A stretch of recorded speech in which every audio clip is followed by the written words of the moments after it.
વાત હવે જળયાત્રાની તો અમદાવાદમાં જળયાત્રાની અંદર જળકુંભીએ સર્જ્યું છે વિઘ્ન। જ્યાં સાબરમતી નદીમાં મોટા પ્રમાણમાં જળકુંભી જોવા મળી રહી છે।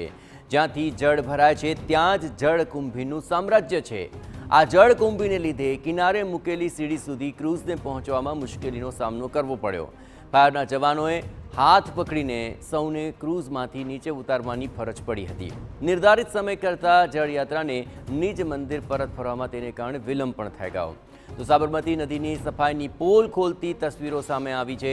સાબરમતી નદીમાં ગંગા પૂજન બાદ જ્યાંથી જળ ભરવામાં આવે છે ત્યાં જ મોટા પ્રમાણની અંદર જળકુંભીનું સામ્રાજ્ય જોવા મળ્યું, જેને પગલે નદીમાંથી જળ કળશ ભરવામાં વિઘ્નનો સામનો કરવો પડ્યો। જળકુંભીને દૂર કરવા માટે 4 મશીનો કામે લાગ્યા હતા, આમ છતાં મુશ્કેલી યથાવત રહી। આ જળકુંભીને લીધે ક્રૂઝ કિનારે મૂકેલ સીડી સુધી પહોંચી જ ન શકાયું અને લોકોને હાથ પકડીને નીચે ઉતારવા પડ્યા।